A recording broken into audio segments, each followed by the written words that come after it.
Hello student, let's start with our another question. Question number 8 हम आज करेंगे। इसके पहले वाले लेक्चर्स में हमने डिस्कशन किए थे परचेस कंसिडरेशन के बारे में। ये वाले लेक्चर में हम अभी जो अकाउंटिंग पर्सपेक्टिव है अमलगमेशन का, कि अमलगमेशन में जर्नल एंट्री किस तरीके से किए जाते हैं, एंड जो वेंडर कंपनी है जो सेल कर रही है कंपनी को, या फिर जो ऑब्जर्व हो रहा है किसी और कंपनी के अंदर, एब्जॉर्ब जो कंपनी कर रही है उसको हम क्या बोलते हैं? Purchasing company. और जो कंपनी एब्जॉर्ब होता है उसको हम बोलते हैं वेंडर कंपनी। बेसिकली सिंपल भाषा में बोले तो एक कंपनी परचेस कर रही है और दूसरी कंपनी खरीद रही है, ठीक है। तो दोनों ही कंपनी के अकाउंट में कैसे कैसे एंट्री होती है आज के लेक्चर में हम वो देखने वाले हैं, ठीक है। तो हम उसमें जो रूल्स है कि क्या होता है, मतलब जर्नल एंट्री स्टार्ट कहाँ से होता है, कुछ उसके जो गुडविल एंड कैपिटल रिजर्व के क्या क्या इम्पैक्ट होते हैं, एंड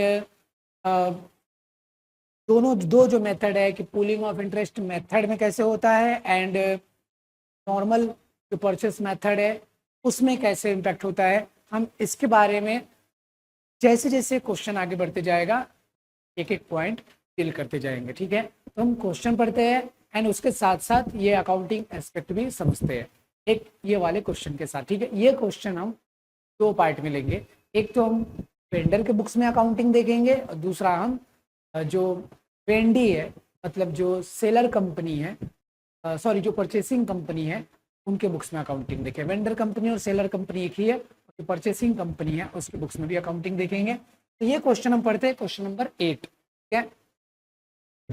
यहाँ देखो, Y limited acquires the business of Z limited which balance sheet as at 31 March से 2021 इज एज अंडर। तो भाई ये जो बैलेंस शीट दी हुई है ये जेड लिमिटेड की है। वाई लिमिटेड जेड लिमिटेड को क्या कर रहा है? एक्वायर कर ले रहा है। तो मतलब वाई लिमिटेड हो गया हमारा परचेसिंग कंपनी और जेड लिमिटेड हो गया हमारा वेंडर कंपनी या फिर सेलर कंपनी, ठीक है। तो भाई ये जो बैलेंस शीट दिया है, मैं पहले भी बता चुका था कि यहाँ जो बैलेंस शीट दिए रहेंगे आपके सिलेबस में वो सारे बैलेंस शीट रहेंगे थोड़े वर्टिकल फॉर्मेट में। तो this is the vertical format. तो इक्विटी एंड लायबिलिटीज के अंदर दिया हुआ है share holder fund. Share holder fund में फर्स्ट नोट्स देखना है, सेकेंड नोट्स देखना है जिसमें share capital and reservation surplus के बारे में लिखा हुआ है, ठीक है ना। नॉन करंट लायबिलिटीज में देखोगे तो लॉन्ग टर्म बोरोइंग, नॉर्मली इसमें क्या होगा? डिवेंचर होगा, जो हम शेड्यूल नंबर 3 में चेक करेंगे। यहाँ पे जैसे अभी तक हमने जितने भी क्वेश्चन किए परचेस कंसिडरेशन कैलकुलेशन का, उसमें हम डिवेंचर्स के जो पॉइंट्स दिए रहते थे उसको हम ज्यादा दिमाग में ले नहीं रहे थे, उसको हम इग्नोर कर रहे थे। But now from this question onward जब हम अकाउंटिंग पर्सपेक्टिव के बारे में बात करेंगे तो that will be given importance now, ठीक है। तो trade payable is the only current liability and the interest payable on debenture ये एक दूसरा करंट लायबिलिटीज है, ठीक है, सिंपल है। उसके बाद देखो property plant equipment and intangible asset दिया हुआ है। प्रॉपर्टी प्लांट इक्विपमेंट 10 लाख और इंटेंजिबल एसेट 2,90,000, ठीक है ये भी। उसके बाद inventory, trade receivable and cash equivalent, ये करंट एसेट दिया हुआ है। नोट्स टू अकाउंट्स में देखेंगे तो भाई शेयर कैपिटल का दे दिया डिटेल कि इक्विटी शेयर कैपिटल है 100 rupees each, equity share capital है 100 रुपीज ईच। एंड दूसरा है प्रीफरेंस शेयर कैपिटल 4 लाख का है, वो भी 100 रुपीज, एक जो प्रीफरेंस शेयर है 100 रुपीज का है। तो भाई यहाँ नंबर ऑफ शेयर कितने हो गए? तो 8 लाख डिवाइडेड बाई 100 यदि करोगे तो ये होते हैं 8,000 शेयर्स, और ये 4 लाख जो है उसको डिवाइड बाय 100 करेंगे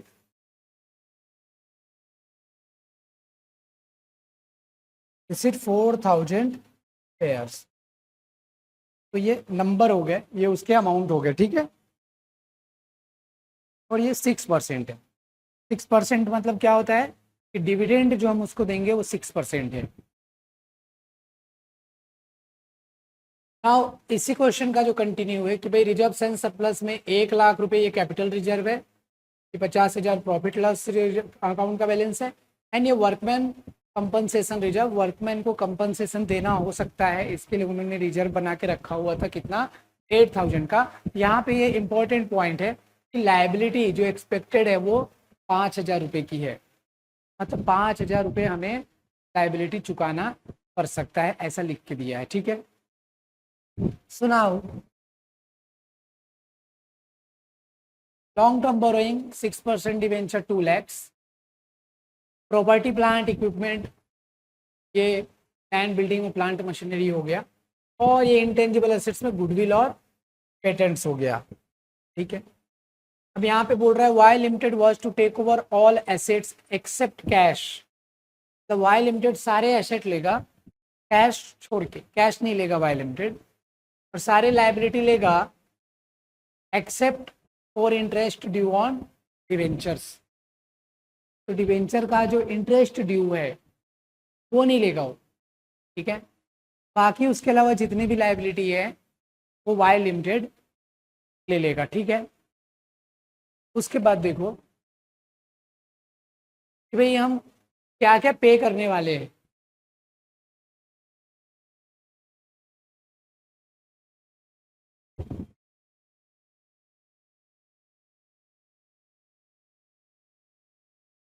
to lakhs 7% debenture, 100 each in Y limited.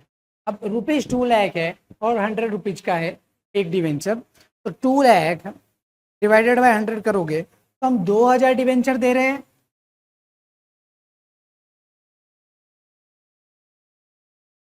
समझ में आ रहा है कि क्वेश्चन पढ़ते पढ़ते ही थोड़ा सा कैलकुलेशन कर लेना चाहिए कि हम डिवेंचर होल्डर को रुपीज 2 लाख का डिवेंचर इशू कर रहे हैं।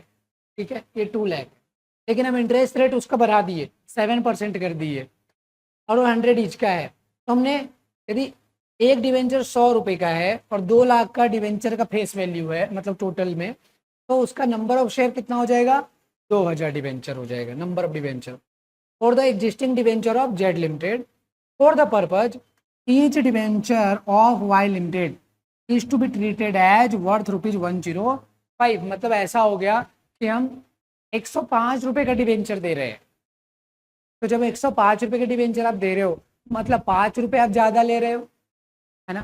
तो 5 रुपये ज़्यादा लिए, इसका मतलब क्या हो गया, प्रीमियम हो गया। तो डिवेंचर इशूड एट प्रीमियम हो गया।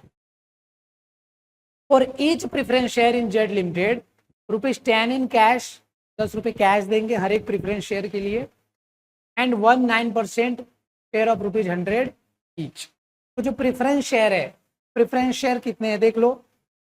तो भाई हमारे प्रेफरेंस शेयर है 4,000, तो 6% प्रेफरेंस शेयर वाले को हम 4,000 एक तो शेयर देंगे हमारा, और वो 9% प्रेफरेंस शेयर रहेगा, और 10 रुपये हम हर एक शेयर के लिए 10 रुपये क्या देंगे, कैश में देंगे। तो भाई हमारे 4,000 शेयर है, तो 4,000 शेयर के 10 रुपये देंगे तो 40,000 हमें कैश देना पड़ेगा, करेक्ट है। एंड 9% प्रेफरेंस शेयर जो हम 100 इशू करेंगे, तो 4,000 इंटू 100 4 लाख ही आएगा, है ना, जो यहाँ है। बेसिकली 4 लाख प्रेफरेंस शेयर को हमने 4 लाख रुपए दिए, 4 लाख का ही हमने अपना प्रेफरेंस शेयर इशू किए, लेकिन हम वो 9% वाला प्रेफरेंस शेयर इशू किए और 40,000 और एक्स्ट्रा दे रहे हैं कैश में। ठीक है, ध्यान रखना, ये परचेस कंसिडरेशन में काम आएगा। For each equity share in Z limited, मतलब जेड लिमिटेड के इक्विटी शेयर में, सारे इक्विटी शेयर के लिए 20 इन कैश, मतलब यहाँ पे 8,000 रुपया, 8,000 शेयर है, तो 8,000 शेयर पे 20 रुपये, टोटल 1,60,000 रुपये तो हम कैश में देंगे। एंड उसके बाद अब देखो, 1 equity share in Y limited of ₹100 each having the market value of 140, मतलब हम उनको क्या करेंगे, इक्विटी शेयर देंगे 100 रुपये का, जिसकी मार्केट वैल्यू है 140 रुपये। तो यहाँ पे भी हम क्या हो गया, ज़्यादा में दे रहे हैं उनको शेयर, तो इसलिए यहाँ पे क्या हो गया, 140 रुपये में देंगे हम, तो 40 रुपये क्या हो जाएगा, सिक्योरिटी प्रीमियम हो जाएगा। एक्सपेंसेस ऑफ लिक्विडेशन, लिक्विडेशन मतलब क्या होगा भाई, ये जो कंपनी है जेड लिमिटेड, ये हो जाएगा बंद, क्लोज हो जाएगा। तो इसको क्लोज करने के लिए एक लिक्विडेटर अपॉइंट होता है, लिक्विडेटर को खर्चा देना पड़ेगा ना, तो वो एक्सपेंस कितना होगा, रिम्बर्स करेगा वाई लिमिटेड। वाई लिमिटेड बोल रहा है कि लिक्विडेशन का खर्चा हम रिम्बर्स करेंगे, लेकिन सिर्फ 10,000 करेंगे हम रिम्बर्स।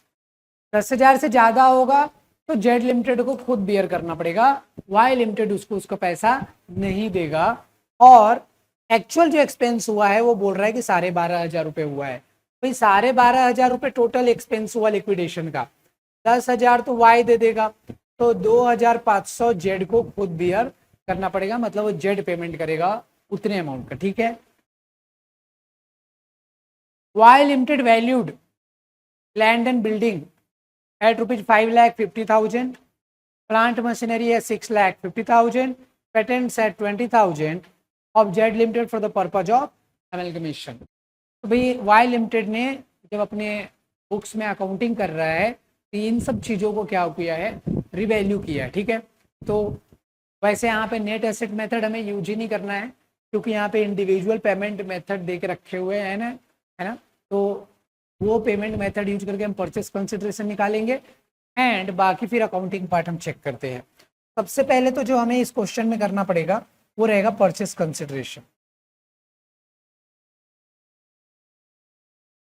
चलो परचेस कंसिडरेशन कैलकुलेट कर लेते हैं, यही कर लेंगे हम।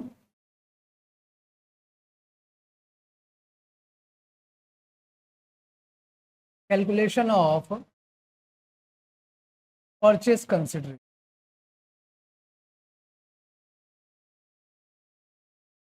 ध्यान रखना है, मैंने इसके पहले आपको बताया हुआ है, परचेस कंसिडरेशन में सिर्फ इक्विटी शेयर को कितना पेमेंट किया है और प्रेफरेंस शेयर को कितना पेमेंट किया है उतना ही हम लेते हैं। ठीक है।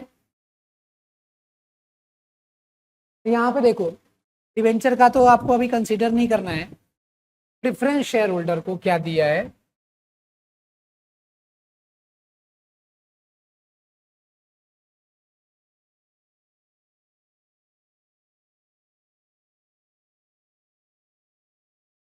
प्रेफरेंस शेयर होल्डर को हमने 10 रुपये तो कैश में दिया है। तो इनको हमने जो इनका शेयर हमने देखे थे कि 4,000 शेयर है, आप ये चेक कर सकते हैं, यहाँ पे 4,000 प्रेफरेंस शेयर है। तो भाई 4,000 प्रेफरेंस शेयर पे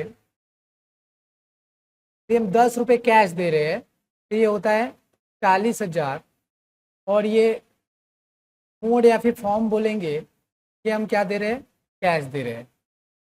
अगेन हम प्रेफरेंस शेयर होल्डर को ही पैसा दे रहे हैं, और इस बार हम उनको 4,000 इंटू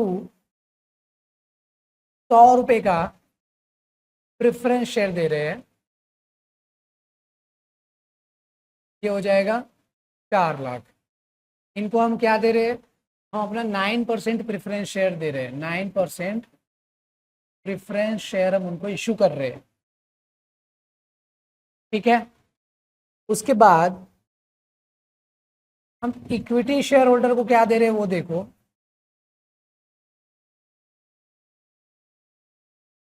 इक्विटी शेयर होल्डर को इन्होंने लिखा है कि हम 20 रुपये कैश में दे रहे हैं। तो भाई इक्विटी शेयर होल्डर है 8,000, और 8,000 इंटू 20 ये हो गया 1,60,000। तो ये हम क्या दे रहे हैं, कैश। और इक्विटी शेयर होल्डर को ही हम 8,000 शेयर पे 140 रुपये की शेयर दे रहे हैं उनको।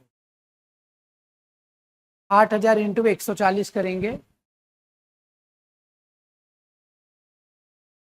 तो 11,20,000 रुपये का हम क्या दे रहे हैं उनको, हमारा शेयर दे रहे हैं 11,20,000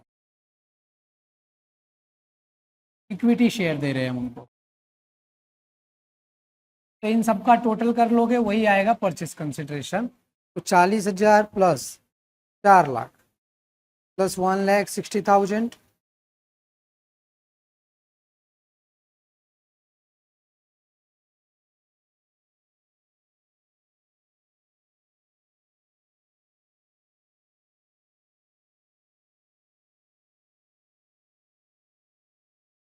ये हो जाएगा 17,20,000।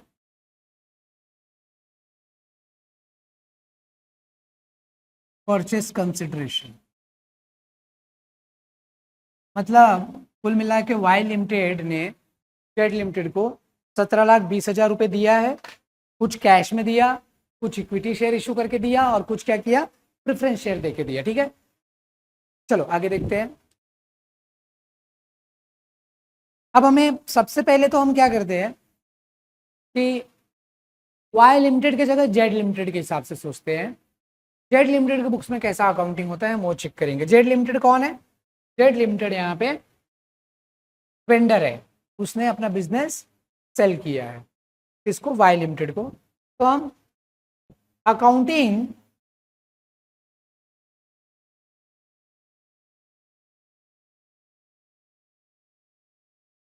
इन the books of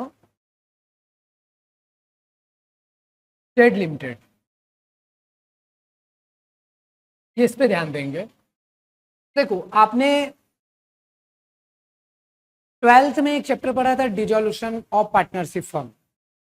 dissolution of partnership firm, इसका मतलब क्या होता था कि वो पार्टनरशिप फर्म क्या हो रही थी, बंद हो रही थी। तो हम प्रोसेस क्या फॉलो करते थे वहां पे, फिर सारे एसेट्स रियलाइजेशन अकाउंट में बुक वैल्यू पे ट्रांसफर हो जाती थी। जो भी लाइबिलिटीज है वो बुक वैल्यू पे ट्रांसफर हो जाती थी। रिजर्व्स एंड प्रॉफिट लॉस का जो बैलेंस है वो हम पार्टनर्स को ट्रांसफर या फिर रियलाइजेशन अकाउंट में ट्रांसफर नहीं करते, डायरेक्ट पार्टनर्स को ट्रांसफर करते थे। और लास्ट में जो रियलाइजेशन का प्रॉफिट लॉस हुआ वो पार्टनर के अकाउंट में ट्रांसफर कर देते थे। एंड उसके बाद जो पार्टनर का बैलेंस बचता था वो नॉर्मली हमारे कैश बैंक में उतना ही पैसा रहता था, वो पैसा हम चुका के क्या हो जाते थे, वो जो अकाउंट है उसको क्लोज करते थे। सिमिलर मैनर में यहाँ भी वर्क होता है चीजें। वहाँ पार्टनर्स अकाउंट होते हैं, यहाँ शेयर होल्डर्स अकाउंट होते हैं, इक्विटी शेयर होल्डर अकाउंट होते हैं, प्रेफरेंस शेयर होल्डर अकाउंट होते हैं। वहाँ लायबिलिटी क्रेडिटर्स होते हैं, यहाँ क्रेडिटर्स भी रहेंगे, अदर लायबिलिटी भी रह सकती है, और डिवेंचर होल्डर भी एक लायबिलिटी रहेगी यहाँ पे। ठीक है, इस तरीके से जैसा रियलाइजेशन अकाउंट हम पार्टनरशिप के डिसोल्यूशन के लिए हम प्रिपेयर करते थे, in the same manner we have to prepare realisation account in the company liquidation also. तो यहाँ एक रियलाइजेशन अकाउंट बनता है किस केस में, जेड लिमिटेड के केस में। जेड लिमिटेड कौन है, वेंडर है। तो वेंडर, क्योंकि हो क्या रहा है, जब आप बंद कर रहे हो कंपनी तो आपके सारे एसेट्स चले गए ना आपके पास से, किसको चले गए, वाई लिमिटेड के पास। तो आपके सारे एसेट एक तरीके से बिक गए, एक तरीके से आपने सारे एसेट को सेल कर दिया, आपके सारे लायबिलिटी भी चले गए। लायबिलिटी भी सामने वाली कंपनी ले लेती है या फिर कुछ लायबिलिटी नहीं लेगी। तो आपने कुछ एसेट दे दिया, आपने कुछ लायबिलिटी दे दिया, और एसेट माइनस लायबिलिटी के बदले आपने सामने वाले से कुछ पैसे ले लिया, जिसको हम बोलते हैं परचेस कंसिडरेशन। तो वो आपकी सेल वैल्यू है एक तरीके से।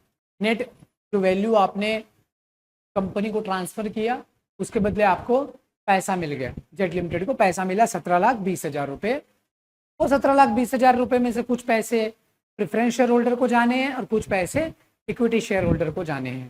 ठीक है, ये सब प्रोसेस करने के लिए कुछ खर्चा लगता है, लिक्विडेटर को हम कुछ पैसा देते हैं जिसको हम बोलते हैं लिक्विडेशन एक्सपेंसेस। तो लिक्विडेशन एक्सपेंस दोनों पार्टी के बीच में म्यूचुअल अंडरस्टैंडिंग रहेगी कि कौन कितना बियर करेगा। तो यहाँ पे क्वेश्चन में दिया है कि वाई लिमिटेड 10,000 तक बियर करेगा, और 10,000 से ज़्यादा आया खर्चा तो जेड लिमिटेड खुद बियर करेगा। तो यहाँ तक भी कोई बहुत बड़ा दिक्कत है नहीं क्वेश्चन में। और ये सब जो पार्टनरशिप फर्म के डिसोल्यूशन में क्या रहता था, वहाँ पे डिसोल्यूशन एक्सपेंस यहाँ पे रियलाइजेशन एक्सपेंस करके रहता था। यहाँ पे लिक्विडेशन एक्सपेंस बस उसका वर्ड का नाम है, बस दैट्स इट। ठीक है, सो हम पहले जेड लिमिटेड के बुक्स में अकाउंटिंग करते हैं, फिर हम सेकेंड पार्ट में ना वाई लिमिटेड के बुक्स में कैसा अकाउंटिंग होगा वो देखेंगे। तो one is accounting in the books of vendor company and another is accounting in the books of Wendy company. ठीक है, तो यही लिखा है क्वेश्चन में कि भाई फाइनल क्वेश्चन तो पढ़े ही नहीं थे हमने, पढ़ लो उसको कि pass the necessary entries in the books of vendor and vendee company. ठीक है, वेंडी मतलब परचेसिंग कंपनी, जो कि यहाँ पे है वाई लिमिटेड। ठीक है, आई होप यहाँ तक क्लियर है, आपको क्वेश्चन समझ में आया है एंड परचेस कंसिडरेशन की वैल्यू हम कैसा निकाले वो भी समझ में आया है। Again I am repeating, purchase consideration में आपको डिवेंचर्स को जो पेमेंट कर रहे हैं वो कंसिडर नहीं करना है। So now let us start with the accounting in the books of Z limited. First जो आप करेंगे, तो फर्स्ट तो आपको ये करना है कि ट्रांसफर करना है, transfer the assets and liabilities to realisation account, ये आपका पहला स्टेप रहेगा जेड लिमिटेड के अकाउंट को क्लोज करने में। तो इस क्वेश्चन में बताओ भाई, जेड लिमिटेड के हिसाब से सोचना है, जेड लिमिटेड रिवैल्यूड अमाउंट पे नहीं करेगा, जेड लिमिटेड बुक वैल्यू पे। यहाँ पे बहुत इंपॉर्टेंट है कि यहाँ पे कि ये जो होगा एट बुक वैल्यू, जो बैलेंस शीट में दिख रहा है वो वैल्यू पे करना है। अब ये जब ट्रांसफर करेंगे तो इसकी एंट्री क्या है भाई, सारे एसेट्स हैव डेबिट बैलेंसेस, इसको क्लोज करना है तो सारे एसेट्स को आपको क्रेडिट करने हैं और रियलाइजेशन अकाउंट को डेबिट करना है। तो we will debit realisation account. Realisation account एक नॉमिनल अकाउंट होगा, इसका जो नेट बैलेंस आएगा प्रॉफिट या लॉस भी आ सकता है। तो भाई ये रियलाइजेशन अकाउंट को क्या हो जाएगा, डेबिट हो जाएगा। और क्रेडिट किसको किसको होगा, क्रेडिट किसको होगा, तो सारे एसेट को क्या हो जाएगा, क्रेडिट हो जाएगा। तो चलो भाई एसेट देखो कौन से हैं, बैलेंस शीट में चेक करेंगे तो बैलेंस शीट में देखो तो एसेट है भाई प्लांट, प्रॉपर्टी प्लांट इक्विपमेंट एक एसेट हो गया हमारा, और ये इंटेंजिबल एसेट है 2,90,000 का, और इन्वेंट्री है और ट्रेड रिसीवेबल है। ठीक है, कैश एंड कैश इक्विवेलेंट को नहीं करते हैं, ठीक है, उसका एक अलग से अकाउंट रहता है। तो भाई ये चारों एसेट को हमें ट्रांसफर करना है रियलाइजेशन अकाउंट में, चारों ही एसेट को ट्रांसफर करना है। तो चलो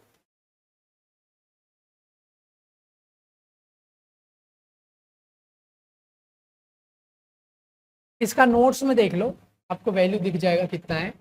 तो यहाँ पे land building plant machinery 4 lakh और 6 लाख है, तो 2 लैंड बिल्डिंग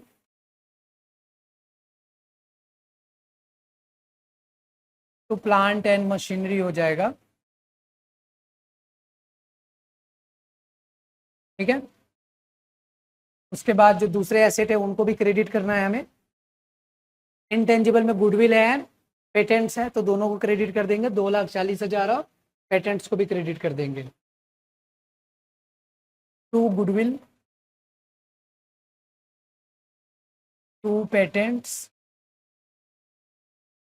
इसकी वैल्यू ले लेते हैं, इसकी वैल्यू थी 4 लाख, इसकी वैल्यू है 6 लाख, एंड गुडविल की वैल्यू कितनी है चेक कर लेंगे। गुडविल देखो 2,40,000 है और ये 50,000 है, तो 2,40,000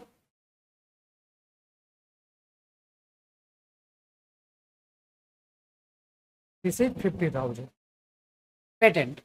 उसके अलावा भी एसेट है, जो एसेट से वो देखेंगे, उसके अलावा बैलेंस शीट में देखो इन्वेंट्री एंड ट्रेड रिसीवेबल है, वैल्यू कितना है 1,50,000 और 1,80,000। Inventory and trade receivable, 2 inventory and trade receivables, ये कितना वैल्यू था 1,50,000 और 1,80,000। तो ये वैल्यू हमने क्रेडिट कर दी है सारे एसेट्स को। ठीक है, इसमें हम करंट एसेट्स भी आ गया, नॉन करंट एसेट्स भी आ गया, tangible and intangible both included. तो now 4 lakhs plus 6 lakhs plus 2,40,000 plus 50,000 plus 1,50,000 plus 1,80,000, तो ये हो गया 16,20,000। एक बार और टोटल कर लेते हैं, ये हो गया देखो 6 4 10 2 12,40,000 plus 50,000 plus 1,50,000 plus 1,80,000, so it is coming 16,20,000। Narration क्या लिखेंगे, being assets transferred to realisation account. ठीक है, सिंपल ये हुआ। तो पहला तो हमें रियलाइजेशन में लेके चले जाना, सारे एसेट्स को क्रेडिट कर लेना है, रियलाइजेशन अकाउंट को डेबिट करना है। उसमें ही मैंने बताया ये तो एसेट की एंट्री होगी, अब हमें लायबिलिटीज को भी वैसे ही करना है। तो लायबिलिटी हमारे इसमें क्या क्या है तो देख लेंगे, लायबिलिटीज क्या है वो देख लो। लायबिलिटी देखो इसमें कि भाई हमारा कौन सा लायबिलिटी ये जो कंपनी है वाई लिमिटेड वो ले रही है। तो आप उनका टर्म्स पढ़िए क्वेश्चन में। तो यहाँ लिखा है एक तो डिवेंचर लिए उन्होंने, सारे लायबिलिटी लिए लेकिन इंटरेस्ट ऑन डिवेंचर उन्होंने नहीं लिए, ऐसा भी लिखा। और डिवेंचर जो लिए उसकी वैल्यू कैसे डिस्चार्ज हुई उसके बारे में दी हुई है ना। यहाँ पे रियलाइजेशन अकाउंट में आपको ध्यान में रखना है वही वाले लायबिलिटी ट्रांसफर करो जो इसमें लिया हुआ है। किसने? डिवेंचर्स, जो वाई लिमिटेड जो अपना परचेसिंग कंपनी है जिसने लायबिलिटी हमसे वो जो लिया है वही अकाउंट को हम रियलाइजेशन अकाउंट में ट्रांसफर करेंगे। तो यहाँ ध्यान दो, हम सेकेंड एंट्री इसमें करते हैं 6% डिवेंचर्स डेबिट हो जाएगा जिसकी वैल्यू है 2 lakhs। के बाद आपके पास ट्रेड पेएबल्स है, डेबिट हो जाएगा। अब देखिए ट्रेड पेएबल कितना है, ट्रेड पेएबल 1,20,000 है। Other current liability interest payable on debenture 12,000 है। भाई यहाँ पे हम ट्रेड पेएबल लेंगे बस 1,20,000। और आप एक देखोगे तो ये जब अदर करंट लायबिलिटी के बारे में उन्होंने क्वेश्चन में क्या लिखा कि ये जो लायबिलिटी है, जस्ट अ मिनट, ये जो लायबिलिटी भाई इसका हमने पे नहीं किया, इसको हमने लिया नहीं है, इंटरेस्ट पेबल ऑन डिवेंचर को हमने लिया नहीं है। वहां पे लिखा है except for interest due on debentures, ये वाला लायबिलिटी वाई लिमिटेड ने लिया नहीं है। तो उसको हम यहाँ नहीं लिखेंगे, उसको सर करते क्या है फिर, तो ऐसी लायबिलिटीज जो परचेसिंग कंपनी नहीं लेती है वो लायबिलिटी जो वेंडर कंपनी है वो डिस्चार्ज करेगी। और वो लायबिलिटी डिस्चार्ज करने में जो भी उसको नुकसान हो, लॉस हो, तो वो लॉस या फिर प्रॉफिट कहाँ चला जाएगा, रियलाइजेशन अकाउंट को क्रेडिट डेबिट हो जाएगा। ठीक है, तो चलिए आगे बढ़ते हैं। इसको हम क्रेडिट करेंगे टू, एक चीज और इसमें है जो एक्सपेक्टेड लायबिलिटी है, वर्कमैन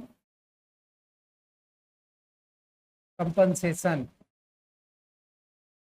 ये लायबिलिटी एक्सपेक्टेड है जो वाई लिमिटेड को लेना पड़ेगा 5,000 टू रियलाइजेशन।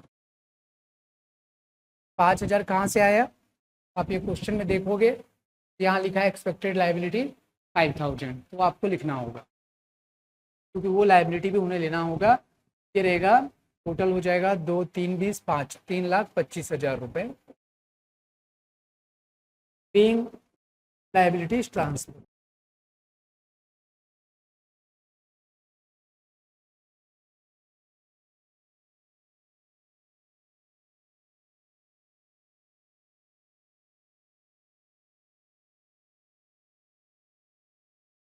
ठीक है, यहाँ तक क्लियर है। अब जब एक बार हमने एक रफ में यहाँ पे एक रियलाइजेशन अकाउंट भी बनाते चलेंगे, तो मैं यहाँ पे आपको बनाता हूँ रियलाइजेशन अकाउंट। इधर साइड करते, कोई और अकाउंट भी बनाना पड़ेगा तो कर लेंगे। देखो ये जो क्वेश्चन है ना वो आईसीआई के मॉड्यूल में इसका आंसर दिया हुआ है। मैंने जो इलस्ट्रेशंस जो भी उठाए हैं आईसीआई के मॉड्यूल में सबके ही आंसर दिए होते हैं, लेकिन वहाँ पे फाइनल आंसर रहता है ना, तो प्रोसेस मतलब वो आया कैसे वो आपको आइडिया नहीं रहता है। तो although you can refer those answers but still the process need to be understood by you and therefore these lectures and these process are relevant for you. Now अब हम देखो रियलाइजेशन को डेबिट किए 16,20,000 से, तो यहाँ 16,20,000 से उसको डेबिट कर लो और सन्ड्रीज एसेट को हमने क्या किए, क्रेडिट किए सन्ड्रीज एसेट्स को। वैसे ही हमने इसको क्रेडिट किए 3,25,000 से, तो सन्ड्रीज लायबिलिटी को हमने डेबिट किए। ठीक है, ये मैंने इसका जो जर्नल एंट्री था उसका पोस्टिंग कर दिया 3,25,000 से। नाउ इसके बाद हम क्या करेंगे, अब हम सेकेंड, ये हमने फर्स्ट स्टेप जो था हमारा जर्नल एंट्री का वो ये था कि भाई सारे एसेट्स लायबिलिटी को हमें कहाँ ट्रांसफर करने हैं, रियलाइजेशन अकाउंट में। Now coming back to the next step, that is second step में जर्नल एंट्री की बात करें तो भाई अब हमें एसेट्स रियलाइज हो गया, हमने सेल कर दिया, हमने लायबिलिटी पे कर दिया। यदि डिवेंचर वाई लिमिटेड ने ले लिया मतलब हमने डिस्चार्ज कर दिया, यदि वर्कमैन कंपनसेशन रिजर्व 5,000 का वाई लिमिटेड ने ले लिया, मतलब वो वाई लिमिटेड चुकाएगी, हमने पे कर दिया। वैसे ही हम ट्रेड पेबल भी 1,20,000 का वाई लिमिटेड ने ले लिया, हमने डिस्चार्ज कर दिया। पर हमारे एसेट्स भी तो गए, लाइबिलिटी के साथ साथ एसेट्स भी गए, तो उसके बदले हमको क्या मिल रहा है? 17,20,000। तो हमें एंट्री करना है परचेस कंसिडरेशन का। तो pass entries of purchase consideration, entry of purchase consideration, ठीक है। रिसीवेबल फ्रॉम वेंडी कंपनी या फिर परचेसिंग कंपनी।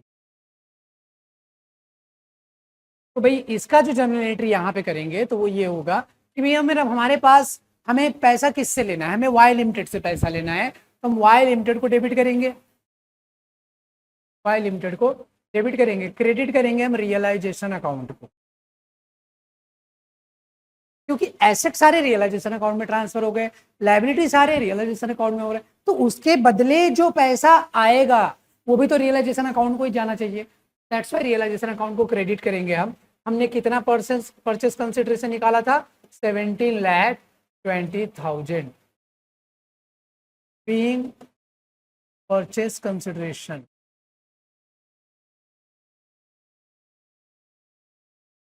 ये लेना है हमसे, ठीक है।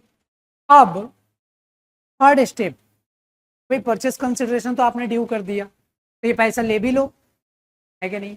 तो ये उनसे क्या क्या आया, हमें वाई लिमिटेड से क्या क्या आया हमारे पास, जरा उसके ऊपर ध्यान देंगे। तो वाई लिमिटेड से हमारे पास क्या क्या आ रहा है? वाई लिमिटेड से जो जो चीजें आ रहा है आप वो ले लो। 17,20,000 में क्या क्या आ रहा है? तो भाई परचेस कंसिडरेशन को ध्यान से देखो पहले एक बार कि भाई 40,000 और 1,60,000, 2 लाख रुपए क्या आया? कैश आया, मैं करेक्ट? 2 लाख रुपए कैश आया, 9% प्रेफरेंस शेयर आया और 11,20,000 का इक्विटी शेयर आया। तो नाउ ये 2 लाख प्लस 4 लाख, ये सबकी एंट्री करनी है। तो हमारे पास कैश आया, तो कैश अकाउंट हो जाएगा डेबिट। कैश कितना आया? 2 लाख। हमारे पास 9% प्रेफरेंस शेयर आया उनका, इसको डेबिट हो जाएगा 4 लाख। और हमारे पास इक्विटी शेयर आया, डेबिट हो जाएगा 11,20,000। ऐसा करके 17,20,000 हो गया। To Y limited, Y limited से जो जो जो चीजें आपको आना था वो आ गया।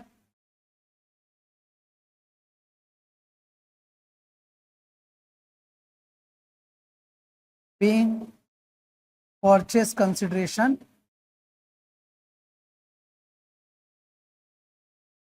received, ये वाई लिमिटेड ने हमें दे दिया। हम कौन है? Z limited. हमें परचेस कंसिडरेशन वाई लिमिटेड से मिल गया। यहां तक क्लियर है? पहले हमने बोला कि वाई लिमिटेड से हमें 17,20,000 लेना है, 17,20,000 इसी तरीके से आ गया। तो ये हो जाएगा परचेस कंसिडरेशन की एंट्री। दोनों ये परचेस कंसिडरेशन की यदि टोटल में बात करें तो 2 एंट्री हुई, एक हुआ ये पहला, एक रहा ये वाला दूसरा। यहां तक क्लियर है? तो रियलाइजेशन को 17,20,000 हम क्रेडिट कर देते हैं, ठीक है। ये डेबिट कौन हो गया? वाई लिमिटेड, ठीक है। आई होप यहां तक आपको क्लियर है कॉन्सेप्ट, ठीक है। अब हम क्या करेंगे? अब हमें ये निकालना है कि रियलाइजेशन का प्रॉफिट या लॉस कितना हुआ, लेकिन उसके पहले आपको ये भी देखना है कि ऐसे लाइबिलिटीज, ऐसे एसेट्स जो वाई लिमिटेड ने नहीं लाया, तो वो उन एसेट्स का हमने क्या किए और उन लाइबिलिटी का हमने क्या किए। तो फर्स्ट तो भाई जो एसेट नहीं लिया वो था कैश अकाउंट, कैश अकाउंट। तो कैश अकाउंट आपके पास कितना बैलेंस है तो देख लो। तो कैश अकाउंट में आप देखोगे क्वेश्चन में, भाई कैश बैलेंस हमारे पास है 70,000 और हमारे पास अभी 2 लाख रुपए वाई लिमिटेड ने दिया भी, वाई लिमिटेड को क्रेडिट किए, 2 लाख रुपए कैश आया भी। है ना, शेयर होल्डर्स के लिए आए। तो उसके बाद कौन सी लाइबिलिटी है, यही एक एसेट है जो नहीं लिया वाई लिमिटेड ने। लाइबिलिटी एक है कि भाई वो जो डिवेंचर को जो इंटरेस्ट ड्यू है वो उन्होंने नहीं लिया है। यदि आप यहाँ देखोगे क्वेश्चन में तो लिखा है except the interest due on debenture. तो भाई इंटरेस्ट जो डिवेंचर का रहता है वो किसको चला जाता है, तो भाई जो भी एंट्री नहीं, जो भी लाइबिलिटीज नहीं लिया गया है उसकी एंट्री करना है। तो ये हमारा थर्ड रहेगा एंट्री, बराबर है। स्टेप सेकेंड हमने की है। थर्ड एंट्री यदि हम बात करें तो हमारा रहेगा भाई कि सेटल बोलो या फिर पे liabilities not taken over by purchasing company. Purchasing company जो जो लाइबिलिटी नहीं ले रही है उसको सेटल करना है। भाई interest due on debenture payable on debenture debit हो जाएगा, और ये पैसा अल्टीमेटली किसको जाएगा, डिवेंचर होल्डर को। डिवेंचर होल्डर्स को जाएगा 12,000, करेक्ट है, ये जाएगा। अब ये पैसा हमें पे भी कर देना है, paying interest due transfer to debenture holder account. उसके बाद इसको पे कर दो। पे कैसे करोगे, कैश देंगे और क्या करेंगे, तो डिवेंचर होल्डर को डेबिट कर देंगे,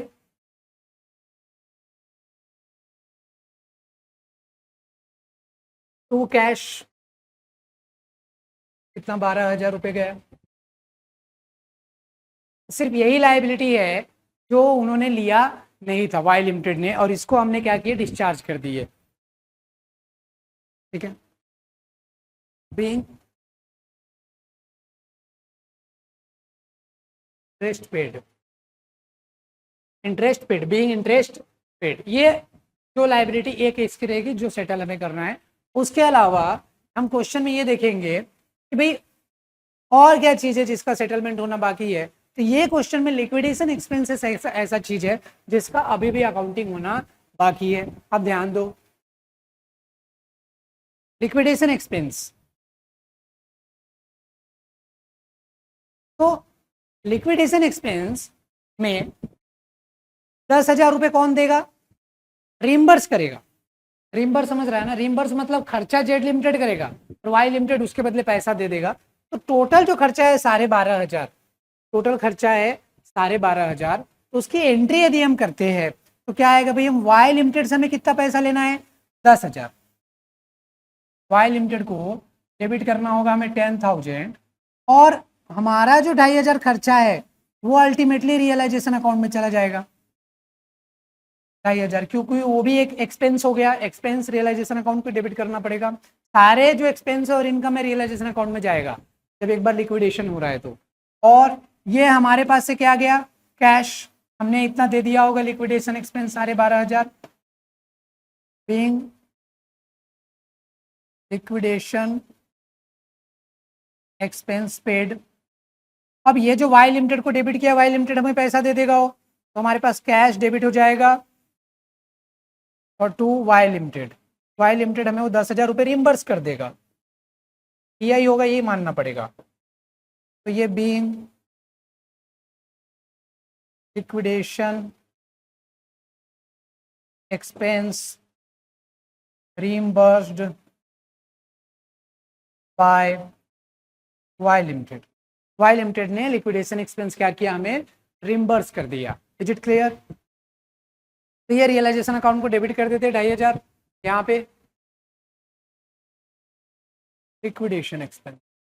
यदि कुछ भी रिइंबर्समेंट नहीं आता था तो सारा ही क्या होता था, रियलाइजेशन अकाउंट को डेबिट होता था। अब कैश में भैया डबल एंट्री कंप्लीट करते जाना है, अदरवाइज बाद में मैच नहीं होगा। ये हम 12,000 कैश दिए, 12,000 ये कैश गया डिवेंचर होल्डर को,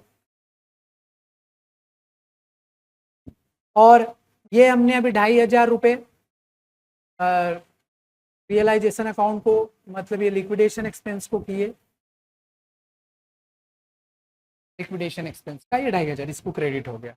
तो इसका डबल एंट्री कंप्लीट हो गया। देखो वाई लिमिटेड को डेबिट भी हुआ, वाई लिमिटेड को क्रेडिट भी हो गया। यहाँ यहाँ कैश आया भी है 10,000 रुपये, तो 10,000 रुपये ये, और ये पूरा 12,500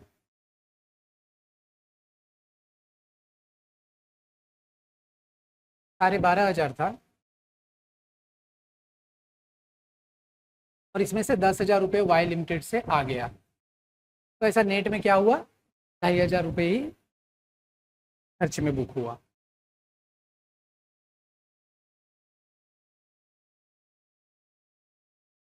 अब ये एंट्री सेटल हो गया है, डेबिट क्रेडिट। ये कैश का एंट्री हमने डाल दिया 12,000, और ये तो ऑलरेडी क्रेडिट बैलेंस था जो डेबिट होके क्लोज हुआ। 12,000 क्रेडिट बैलेंस ही है ना, देखो ना, लाइबिलिटी साइड में दिया है 12,000, देखो। तो ये क्रेडिट पहले से था, हमने इसको बस डेबिट किए थे और डिवेंचर होल्डर को ट्रांसफर कर दिए थे। फिर डिवेंचर होल्डर को डेबिट करके हमने क्या किए, कैश को क्रेडिट कर दिए। तो ये समझ गया होगा आई होप।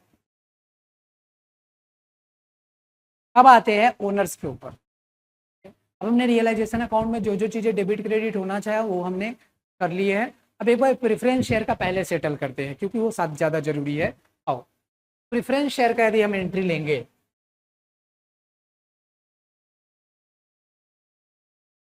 ध्यान दो,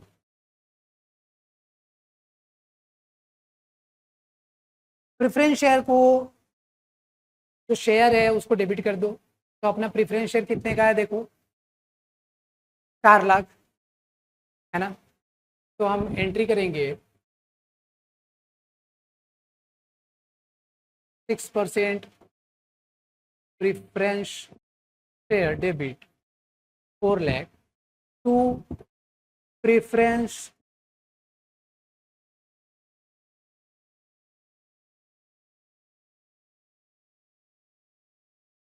₹40,000 और डेबिट करो, रियलाइजेशन अकाउंट डेबिट। ऐसा क्यों किए, क्योंकि प्रेफरेंस शेयर होल्डर को हम कितना पैसा दे रहे हैं, 4,40,000। ध्यान दो, ये 4,40,000 भी दे रहे हैं और ये 4 लाख रुपए भी दे रहे हैं। जैसा प्रेफरेंस शेयर होल्डर को हम 4,40,000 रुपए दे रहे हैं, तो ये 4 लाख तो बैलेंस शीट में ही है, और ये जो नहीं है वो रियलाइजेशन अकाउंट को डेबिट हो जाएगा। क्यों डेबिट किया रियलाइजेशन अकाउंट को, क्योंकि जब तुमने ये 17,20,000 का एंट्री किया ना, तो रियलाइजेशन को क्रेडिट किया, और 17-20 में 40,000 भी जुड़ा हुआ है। तो क्रेडिट में 40,000 है, तो उसको कैंसिल करने के लिए डेबिट भी वहीं करना पड़ेगा। तो 40,000 रियलाइजेशन को डेबिट किए, और ये पैसा हम किसको देंगे, preference share holders.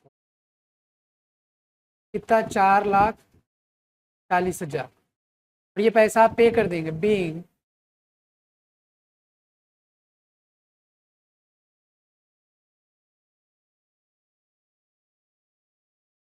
Amount payable to preference share holders. ठीक है, अब इनको दे दो पैसे, इनको पैसा देना है, तो वही preference share holders account debit, पूरा छोटा लिखता हूँ, डेबिट कितना, 4,40,000। और इनको क्या दे रहे हैं, प्रेफरेंस शेयर होल्डर को हम क्या दे रहे हैं, देखो हमारे पास 40,000 तो उनको कैश देना है, जो हमारे पास किससे आया है, ये देखो 40,000, ये 2 लाख रुपए आया था, तो 40,000 वाई लिमिटेड से आया, तो वो देना है, प्लस ये 4 लाख जो प्रेफरेंस शेयर हमें वाई लिमिटेड का आया है वो भी देना है। तो हम उसको प्रेफरेंस शेयर होल्डर को टू कैश देंगे हम 40,000 रुपये, और टू 9% प्रेफरेंस शेयर, जो कि हमें कहा किससे रिसीव हुआ है, वाई से, वो वाला पैसा हम दे रहे हैं। Being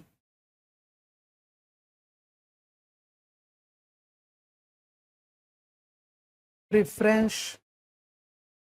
share holders paid, preference share holder को हम पे कर दिए। प्रेफरेंस शेयर होल्डर का अकाउंट एक बार सेटल हो गया। अब जाके फाइनली लास्ट में आपको इक्विटी शेयर होल्डर के अकाउंट के बारे में सोचना है। लेकिन ये स्टेज पे आने के बाद आपको रियलाइजेशन अकाउंट का प्रॉफिट लॉस निकाल लेना है। तो रियलाइजेशन अकाउंट का प्रॉफिट लॉस निकालने के लिए हमने वर्किंग बना के रखा हुआ था इसका। तो अब इसमें चेक करो, ये दो डेबिट है और ये दो क्रेडिट है, तो प्रॉफिट हुआ कि लॉस हुआ पता कर लेंगे। तो देखो ये अभी 40,000 यहाँ डेबिट करने का है, जो वहाँ पे हमने प्रेफरेंस शेयर होल्डर को जो दे रहे हैं। क्यों ऐसा कि देखो 17,20,000 में 40,000 है, तो इसलिए वो 40,000 ही हम क्या किसको दे रहे हैं, प्रेफरेंस शेयर होल्डर को। तो रियलाइजेशन के क्रेडिट में है, तो हटाने के लिए रियलाइजेशन को डेबिट करना होगा। इसका टोटल मुझे ज़्यादा लग रहा है, इसका टोटल करते हैं 17,20,000 प्लस 3,25,000, ये हो जाएगा 20,45,000। ठीक है, 20,45,000। और उसके बाद इसमें से ये माइनस कर दो, 16,20,000 माइनस 25,000, सॉरी 2,500 है वो, माइनस 40,000, तो ये हो जाता है 382,500। तो ये रियलाइजेशन प्रॉफिट है, ये कहाँ चला जाएगा, इक्विटी शेयर होल्डर को, equity share holder account.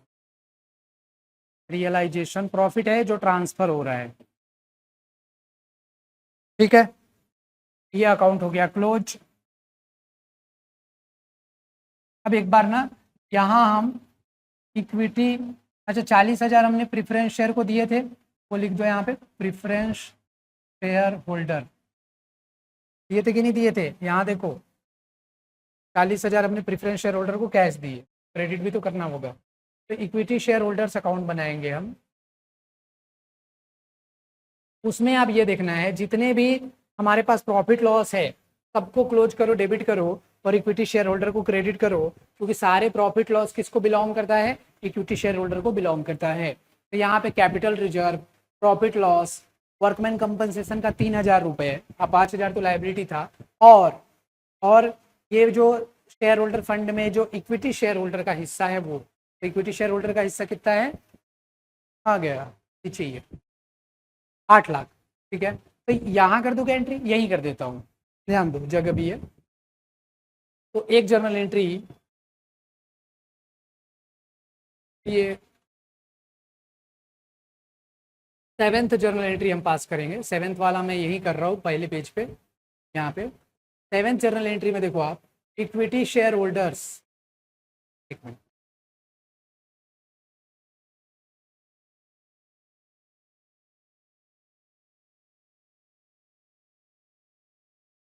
Equity share capital debit हो जाएगा कितना, 8 लाख, या 8 लाख रुपए। उसके बाद कैपिटल रिजर्व डेबिट हो जाएगा, कितना अमाउंट रहेगा कैपिटल रिजर्व डेबिट का, तो ये अमाउंट यहाँ देख लो, 1,00,000 है, 50,000 है।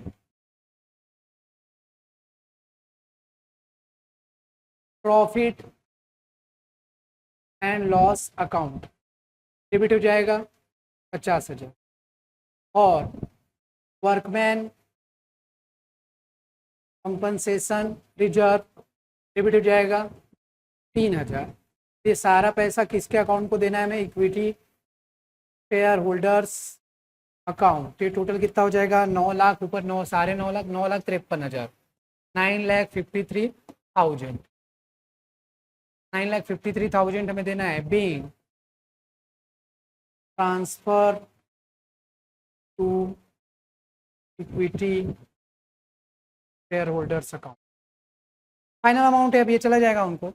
अब एक एंट्री हमने और भी इसके पहले किए थे, इसके पहले वाला ही, ये 8th रहेगा, सॉरी हम 7th एंट्री जो है ये 8th के बाद, इसके पहले हमने क्या किए थे कि रियलाइजेशन अकाउंट को डेबिट किए थे,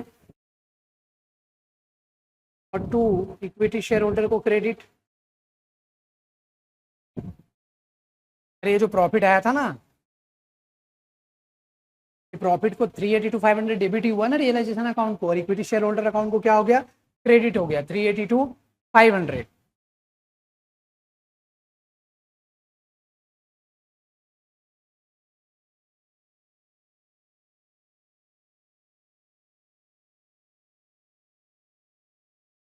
being profit on realization transfer to equity share holders account, क्योंकि profit ultimately equity share holder को जाएगा इसलिए भाई। अब इक्विटी शेयर होल्डर को देखो अकाउंट एक बार बना लो कभी अकाउंट, तो हमने इसमें शेयर कैपिटल का पैसा लाया 8 लाख रुपए, हमने इसमें कैपिटल रिजर्व से पैसा लाया 1 लाख रुपए था सॉरी, हमने इसमें प्रॉफिट लॉस अकाउंट का पैसा लाया, इसमें वर्कमैन कंपनसेशन का पैसा है 3,000 रुपये, और अभी हमने रियलाइजेशन अकाउंट का जो प्रॉफिट लॉस है वो लाया 382,500।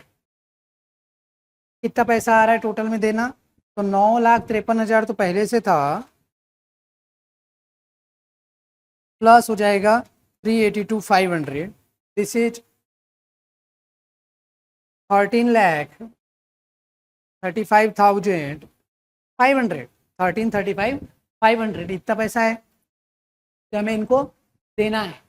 अब हमारे पास इतना चीज़ें रहना चाहिए जिससे हम इनको सेटल कर सके। अब ध्यान देना हमारे पास क्या क्या है, तो पहले तो कैश है, कैश देखो कितना है 70,000 प्लस 2 लाख, 2,70,000, ये 2,80,000 रुपये है। 2,80,000 में से ये पैसे तो गए हैं, 2,80,000 में से ये 12,000 गया, फिर हमने ये 12,500 और गया, और ये 40,000 भी गया, तो हमारे पास 2,15,500, 2,15,500 ये तो हम कैश से दे देते हैं उनको, इक्विटी शेयर होल्डर को जो बचा हुआ है 2,15,500, तो ये 2,15,500 हमने क्या दे दिया उसको, कैश दे दिया। अब उसके बाद देखो इसमें 13,35,500 में से 2,15,500 माइनस करो,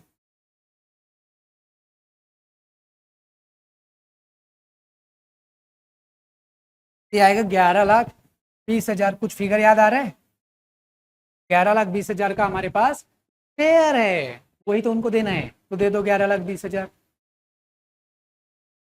equity of Y limited. Y limited का इक्विटी शेयर है ना, तो इस तरीके से हमने इसका पूरा पैसा लौटा दिया। अब इस तरीके से कंपनी हो जाती है बंद, क्योंकि प्रेफरेंस शेयर होल्डर को भी पैसा मिल गया, इक्विटी शेयर होल्डर को भी पैसा मिल गया, डिवेंचर तो वाई लिमिटेड ने ले लिया, जो डिवेंचर वाई लिमिटेड ने नहीं लिया था इंटरेस्ट उसका जो वो हमने पे कर दिया 12,000, लिक्विडेशन एक्सपेंस जो है रियलाइजेशन वो भैया इक्विटी शेयर होल्डर बियर करेगा। तो इस तरीके से क्या है कि ये सारे अकाउंट बना के हमें क्लोज करने होते हैं भैया वेंडर कंपनी का। तो थोड़ा बड़ा है ना, पूरा क्वेश्चन सॉल्व करने गए तो ऑफकोर्स ये बड़ा क्वेश्चन रहता है, टाइम लगता है, एंड ये क्वेश्चन में हो सकता है कुछ चीज़ें आपको डाउटफुल हो, तो surely you can ask doubt message में। रही बात प्रैक्टिस की, तो और जितना ज़्यादा आप इसको प्रैक्टिस करोगे ये, और जितने टाइप्स ऑफ क्वेश्चन हम डील करेंगे उसके बाद आपको कॉन्फिडेंस अपने आप आएगा। ये हम फर्स्ट क्वेश्चन है जो एक कंप्लीट अकाउंटिंग के ऊपर डील कर रहे हैं, तो ऑफकोर्स थोड़ा सा समय लगता है चीज़ें कवर करने में। कुल मिला के ये था कि हमने ये जो क्वेश्चन है अब इसका सेकेंड पार्ट भी हम रिकॉर्ड करेंगे, जिसमें अब हम अकाउंटिंग करेंगे वाई लिमिटेड के बुक्स में। अभी तक हम अकाउंटिंग कर रहे हैं जेड लिमिटेड के बुक्स में, तो जेड लिमिटेड का बुक्स इस तरीके से क्लोज होता है। हमने कुछ जर्नल एंट्री पास नहीं किए होंगे वो कर लेते हैं फट से, क्योंकि जर्नल एंट्री भी आना चाहिए आपको, तो ध्यान दो। अभी हमने लास्ट में क्या क्या किया, लास्ट में एक तो हमने देखो ये जो कैश बचे थे इक्विटी शेयर होल्डर को दे दिया, तो एक जर्नल एंट्री तो वो हो जाएगा भाई कि equity share holder account debit,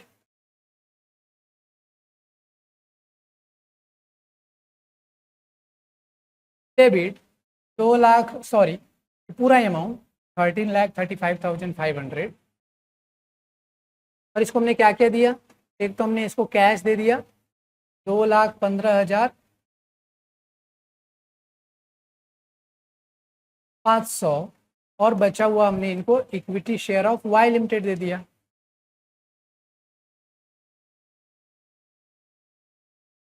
equity share of Y 11 lakh being equity share holders paid, इनको हमने पे कर दिया, इक्विटी शेयर होल्डर को हमने पे किया, ये उसकी फाइनल एंट्री है। तो देखो जितने भी तरीके के बेसिकली ये लेजर तो वर्किंग नोट है, ये पेमेंट किया, ये एंट्री, ये सारे एंट्री आपको जर्नल एंट्री में रहना चाहिए। यदि पेपर में आता है पास एंट्रीज तो आपके सारे एंट्रीज करने पड़ेंगे। ये वर्किंग नोट है एक तरीके से, एंट्री आपको इस तरीके से पूरे ही करने होंगे। तो I hope the question is understood by you. First step कि भी सारे एसेट्स को ट्रांसफर करना है रियलाइजेशन अकाउंट में। जो लाइबिलिटीज टेकन ओवर हुआ है उसको ट्रांसफर करना है रियलाइजेशन अकाउंट में। जो लाइबिलिटी नहीं ली है उन्होंने उसको ट्रांसफर नहीं करना है, उसको सेपरेटली पे करना है। और यदि उस पर पे करने में कुछ प्रॉफिट लॉस आया तो रियलाइजेशन अकाउंट में ट्रांसफर हो जाएगा। वाई लिमिटेड परचेस कंसिडरेशन की एंट्री करना है, परचेस कंसिडरेशन में क्या क्या आया वो हमें ले लेना है, ठीक है। उसके बाद जो आउटसाइड लाइबिलिटी थे उसको हमें पे कर देना है, जो वाई लिमिटेड ने एक्वायर नहीं किया। फिर ये जो लिक्विडेशन एक्सपेंसेस है उसकी एंट्री करनी है, तो 2,500 हमें खुद बियर करना था तो रियलाइजेशन अकाउंट को डेबिट होगा। ये 10,000 हमें वाई लिमिटेड से लेना था तो वाई लिमिटेड को डेबिट किया। वाई लिमिटेड से 10,000 रुपये ले लिए हमने। फिर भाई प्रेफरेंस शेयर होल्डर को क्या देना है, तो प्रेफरेंस शेयर कैपिटल को डेबिट किया, शेयर प्रेफरेंस शेयर होल्डर को क्रेडिट किया। 40,000 एक्स्ट्रा देना है जो रियलाइजेशन अकाउंट में आया हुआ है 17,20,000 के साथ, इसलिए रियलाइजेशन अकाउंट को डेबिट किया। प्रेफरेंस शेयर होल्डर को फिर फाइनली पे कर दिए हमने by paying 40,000 in cash and 4 lakh in by way of equity share preference share of Y limited. उसके बाद हमें इक्विटी शेयर होल्डर को, तो इक्विटी शेयर होल्डर को फिर रियलाइजेशन में पूरे process finally preference share holder को पे करने के बाद आप रियलाइजेशन अकाउंट को बैलेंस करेंगे, उसमें प्रॉफिट आया लॉस आया, तो this was the case of profit. तो ये प्रॉफिट हमने अल्टीमेटली इक्विटी शेयर होल्डर को ट्रांसफर कर दिए। और साथ में जो शेयर कैपिटल थे, equity share capital, capital reserve, profit loss account, workman compensation reserve जो 3,000 कंपोनेंट है वो सब भी इक्विटी शेयर होल्डर को बिलोंग करता है, तो सारे इक्विटी शेयर होल्डर अकाउंट को ट्रांसफर कर दिए, क्योंकि सारे प्रॉफिट और कैपिटल इक्विटी शेयर होल्डर को जाता है। फिर जब इतना आने के बाद देखिए हमने 1335,500 हमें उसको पे करना है। वो पे करने के लिए हमने देखा कि क्या हमारे पास कैश है, तो यस हमारे पास कैश 2,15,500 था, तो वो हमने पे कर दिया। और उसके अलावा हमने देखा कि 11,20,000 और देना आ रहा है, जबकि तो हमने चेक किया कि 11,20,000 हमारे पास शेयर आया हुआ है by way of purchase consideration from Y limited, तो वो भी हमने इक्विटी शेयर होल्डर को दे दिया। In this way equity share holder account settle हो गए, प्रेफरेंस शेयर होल्डर अकाउंट भी सेटल हो गए, मतलब ओनर्स के जो पैसे बिजनेस में लगे थे वो डिस्चार्ज हो गए and the books are finally closed of Z limited, ठीक है। तो थैंक यू फॉर वॉचिंग। अभी हम नेक्स्ट लेक्चर में वाई लिमिटेड की बुक्स में अकाउंटिंग करते हैं, वो भी पूरा डिटेल में देखना, वो इससे लिंक की है, ठीक है, साथ में देख लो। बाय।